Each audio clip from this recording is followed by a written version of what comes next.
Speaker, the President of the United States.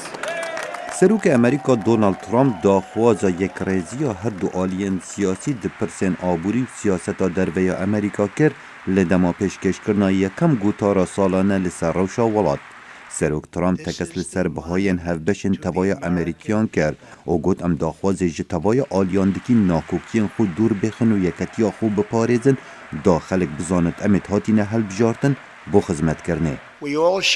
ما همویان یک ولاتی هفبش هیا یک دل همان چاره نویسو یک آلای امریکای مازن هیا. گوتارا سروک ترامپ هم بر اندام دموکرات و کماریان کنگرسی و اندام ریوبری امریکا و دادگاه بلند پر بهیوی بو. چه دم جنها باشتر نبویه خلق دناف خونا امریکا دا بجیتن بو هر ولاتی کی لهر جهه کی هبتن یعنی جکی و هات بتن اگر تا باوری بخواه بتن و باوری به امریکا هبتن و تو جدل کار بکی تو دکاری ببی هر تشتکو هر داخوازه کی بجه بینی.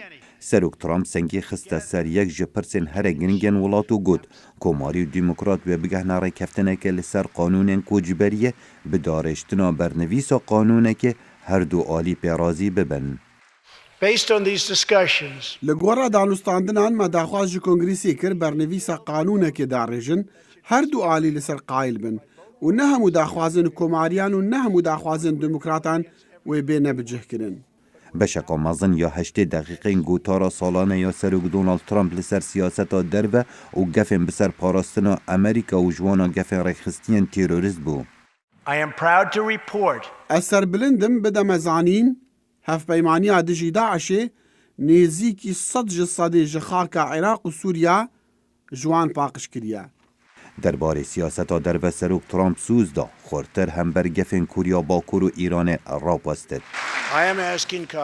از داخواز جو کنگرسی دکم چرا سریا که ماسین سرکه بکن در ریکاتنا ناوکی دیگل ایران دا و خورتر سردریه دیگل کوریا باکور بکن.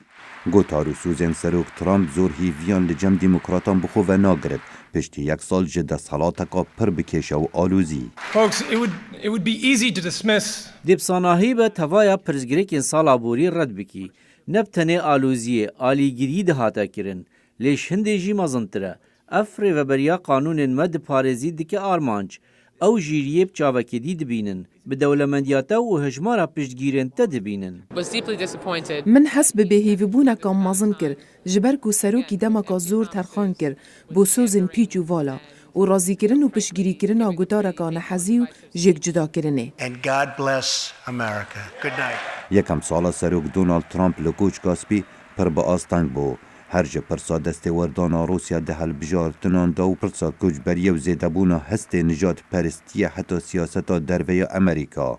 را پرسی دیار دکر ریجا پشتگیریا سروک دونالد ترامپ لنزمترین آسته که بتنه سهونه حصاد جتوای امریکیان پشتگیریاوی دکن.